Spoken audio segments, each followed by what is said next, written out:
The heat wasn't just a temperature, it was a physical weight, pressing down on the roof of the Land Rover until the metal groaned. David Reeves sat in the driver's seat, the engine killed, listening to the ticking of the cooling manifold. His shirt stuck to his back like a second skin. He wasn't looking for trouble. He was looking for silence. But the Savannah rarely gave you what you wanted. It gave you what you needed to see. A distortion in the heat haze caught his eye, 50 yards out, beneath the skeletal shade of a dying acacia.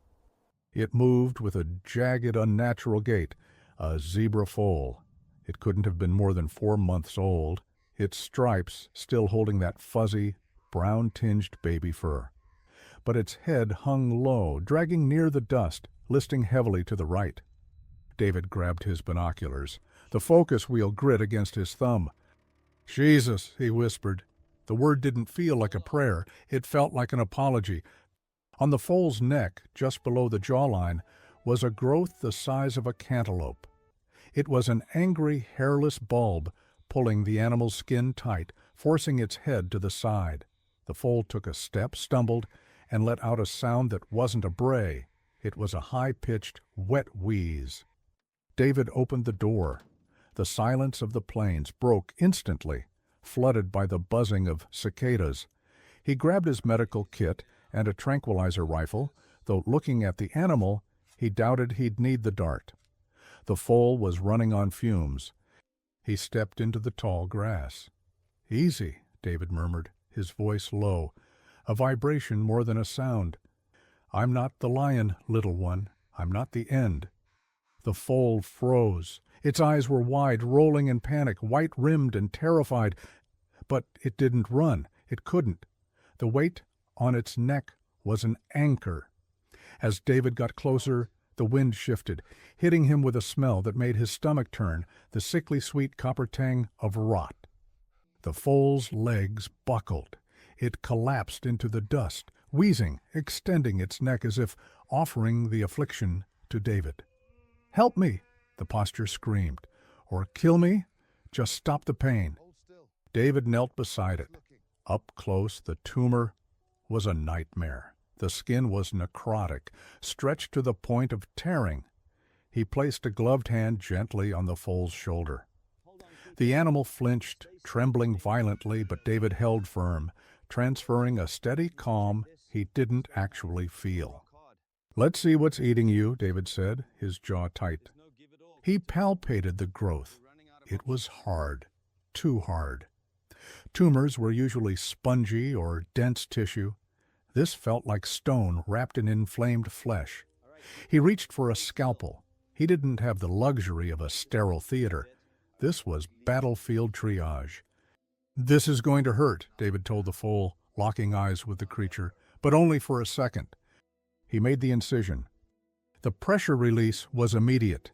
A torrent of pus and dark blood drained onto the parched earth, the smell rising in a choking miasma. The foal groaned, a sound of agony and relief mingling together. David wiped the area, digging deeper. His forceps clicked against something. Clink. Metal? David frowned. He widened the incision, the scalpel grating against something rigid. He gripped the object with the forceps and pulled. It resisted, held fast by fibrous scar tissue, then tore free with a wet suction sound. David stared at the object in his bloody palm. The world seemed to stop spinning. It wasn't a bone fragment. It wasn't a stone. It was a black cylinder coated in bio-safe plastic, blinking with a faint dying LED light. "No," David breathed, the realization hitting him harder than the heat. A GPS tracker, military grade. He looked back at the foal, now breathing easier, the massive weight gone. The pieces slammed together in David's mind, forming a picture of cruelty so calculated it made his hands shake. This wasn't random. Poachers had captured this foal, implanted the tracker deep enough to cause an abscess, and released it. A Judas animal, a crying, distressed baby that would seek comfort. And where would a lonely zebra foal go for safety in this sector? The black rhino herds. The rhinos tolerated zebras. They used them as alarm systems. The poachers were using this dying baby to betray the location of the most endangered animals on the continent. They were tracking the infection to find the ivory. David looked at the tracker. The light blinked again. It was still transmitting. Rage, cold and sharp, flooded his chest. He stood up, looking at the horizon. Somewhere out there, men with high-powered rifles were watching a screen, waiting for this foal to lead them to a slaughter. "Not today," David growled. He ran back to the Jeep, grabbing the remote for the surveillance drone, a heavy-duty quadcopter used for anti-poaching patrols. He ripped a strip of duct tape from his kit. He taped the bloody, pus-slick tracker to the underbelly of the drone. "You want a signal?" David muttered, powering up the rotors. "I'll give you a signal." He checked the map. The park ranger station was 12 miles east, directly through a slot canyon that was a notorious ambush point. If the poachers followed the signal there, they'd be driving straight into the rifles of the anti-poaching unit. David launched the drone. It buzzed angrily, shooting up into the blue sky, carrying the Judas beacon away from the innocent and toward justice. He watched it disappear, then pulled his sat phone. "Sector 4 Control, this is Reeves," he barked. "I'm sending a bird into the slot. It's carrying a bait signal. You're going to have company. Heavy contact expected. Box them in." He hung up. The trap was set. David turned back to the foal. He flushed the wound with saline, packed it with antibiotics, and stitched the loose skin. The foal lay still, exhausted, but the wheezing had stopped. "You're done, buddy," David whispered, stroking the velvet nose. "You're just a zebra again." He stepped back. "Up, come on." The foal scrambled. It took 2 tries, hooves scrabbling in the dirt, but it stood. It shook its head, testing the weight. It was light. It was free. A low rumble vibrated through the ground. David looked up. Through the shimmering heat, they appeared. Zebras, a dazzling confusion of stripes emerging from the brush, then another, then a dozen more. And behind them, moving like armored tanks, 3 massive black rhinos. The mother zebra broke the line. She galloped toward the foal, braying frantically. The reunion was violent in its affection, nuzzling, pushing, checking the wound. David leaned against the hood of his Land Rover, wiping blood from his hands with a rag. He expected them to run. That's what prey does. But they didn't. The herd drifted closer. The mother nudged the foal behind her flank, then turned to face the Jeep. The black rhinos, usually aggressive and solitary, stood like statues, their ears swiveling toward David. They formed a semicircle around him, 50 animals, a wall of life. The silence returned to the savannah, but the oppression was gone. There was no fear in the air, only a profound, heavy acknowledgement. David looked into the dark liquid eye of the mother zebra. She dipped her head, a single, sharp motion, before turning back to the plains. As the herd moved off, swallowing the foal back into the safety of the mass, David Reeves let out a breath he felt like he'd been holding for years. "Go," he whispered to the dust. "Live." He climbed back into the driver's seat. He had a radio call to make to the Rangers to confirm the intercept. But for a moment, he just sat there, watching the stripes fade into the grass, his hands steady on the wheel. The silence that followed the herd's departure wasn't empty. It was heavy, pressurized. David Reeves gripped the radio handset, the plastic slick against his palm. He didn't press the transmit button immediately. He needed to push the image of that foal, the raw pink flesh where the abscess had been, the trusting tilt of its head, into a box in the back of his mind. He couldn't afford empathy right now. He needed ice water in his veins. "Sierra 1, this is Reeves," David said, his voice dropping an octave, losing the softness he'd used with the animal. "Packages extracted. The Judas is airborne. Do you copy?" Static hissed. Then the sharp-clipped voice of Captain Elias McKeesey of the Anti-Poaching Unit, APU, cut through. "Solid copy, David. Drone team has the signal. We are mimicking the movements of a wounded animal. Moving slow, erratic. We're leading them into the blind valley." "I'm en route to the ridge," David said, shifting the Jeep into gear. "I want to see them take the bait." "Negative, Reeves. It's a hot zone." "I'm not asking, Elias. That foal was walking around with a death sentence rotting inside its neck. I'm seeing this through." He didn't wait for permission. He killed the radio and hammered the accelerator. EOS XT. The Blind Valley was a geological mistake, a box canyon of red rock and scrub brush that offered no exit. It was a killing floor for nature, usually where old lions went to die. Today, it was a trap. David parked the Land Rover a half-mile out, camouflaging it beneath the sprawling canopy of an acacia. He moved the rest of the way on foot, crawling on his belly through the long, dry grass until he reached the lip of the canyon. The heat was a physical weight, pressing him into the dirt. A bead of sweat traced a line through the dust on his cheek. Below, the stage was set. In the center of the clearing, hovering just 3 feet off the ground, was the police drone. It was silent, a black spider against the red earth. Hanging from its underbelly by a thin wire was the bloody extracted GPS dart, the tumor David had cut from the foal. From his vantage point, David saw the flash of movement in the brush on the eastern slope. The APU Rangers were ghosts, visible only because David knew where to look. They were woven into the landscape, motionless, weapons trained on the valley floor. Then the sound of an engine.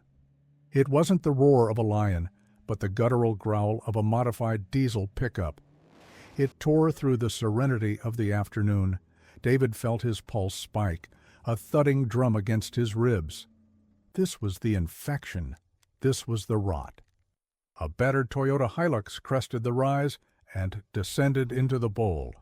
3 men, 1 driving, 2 in the bed, standing ready with heavy caliber rifles, guns designed to punch through the thick skin of a rhino and shatter bone. They wore mishmash fatigues and shimas to cover their faces. They looked professional, efficient. That terrified David more than anything. These weren't desperate villagers trying to feed families. This was organized crime.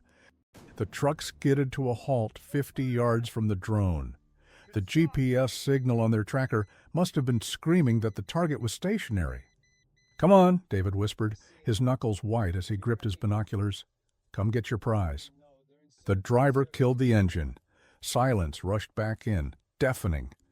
One of the men in the back hopped down, his rifle lowered. He moved cautiously, scanning the brush.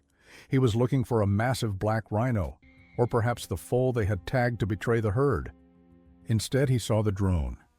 It hovered perfectly still, the bloody tracker swaying gently in the breeze beneath it. David saw the man freeze. Through the binoculars, he saw the confusion register in the poacher's body language. The man lowered his rifle, reached up, and pulled the scarf from his face. He shouted something back to the truck, a sharp, panicked bark in a dialect David couldn't catch. "Trap." The driver slammed the truck into reverse, tires spinning, kicking up a cloud of red dust. "Now, Elias," David hissed through his teeth. "Drop the hammer." A flashbang detonated near the canyon entrance, a blinding white star followed by a concussive roar that shook the ground beneath David's chest.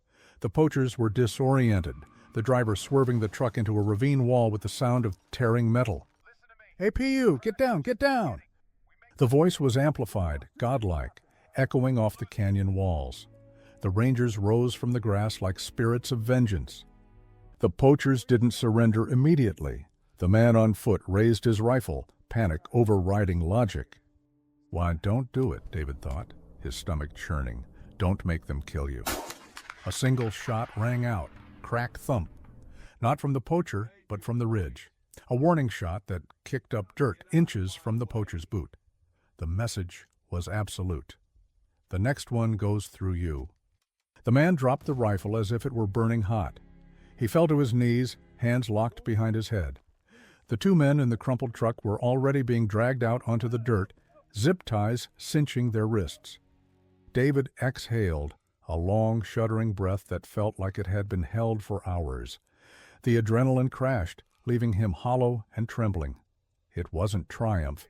It never felt like a victory. It just felt like stopping a hemorrhage.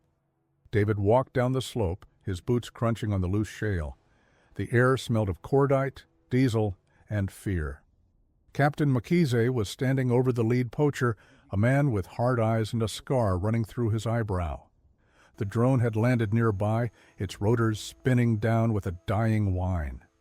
David approached the group. He didn't look at the Rangers. His eyes were locked on the bloody GPS dart lying in the dirt. The object was the size of a thumb, wrapped in a casing of biological gore from where the zebra's body had tried to reject it. He crouched down and picked it up. It was heavy, sticky. "They tag the young," David said, his voice quiet, almost conversational. He wasn't speaking to Elias. He was speaking to the man on the ground. The poacher looked up, spitting into the dust near David's boot. "It is just an animal, Mlunga, just meat and money." David looked at the device, then at the man. The rage that flared wasn't hot. It was cold and absolute. He thought of the foal's heavy breathing, the mother's desperate pacing, the unnatural weight dragging the baby's head down. "It was a child," David said. "It was a child used to betray its family." He tossed the bloody tracker onto the poacher's chest. The man flinched as the gore smeared his tactical vest. "Book them, Elias," David said, standing up, "and get that drone footage to the magistrate. I want them buried." "Where are you going?" Elias asked, watching David turn back toward his jeep. David stopped. The sun was dipping lower now, casting long shadows across the savanna. The golden hour was beginning, that deceptive time of day when the harshness of the wild looks like paradise. "I need to wash my hands," David said, looking down at his palms, stained with the zebra's blood and the dust of the capture. "And then I'm going to find the herd. I need to make sure they're still running." He walked away, a solitary figure against the vastness of the Rift Valley. The radio in the APU truck crackled with chatter, legal codes, and transport logistics, but David tuned it out. He listened instead for the wind in the grass, the only sound that made sense anymore.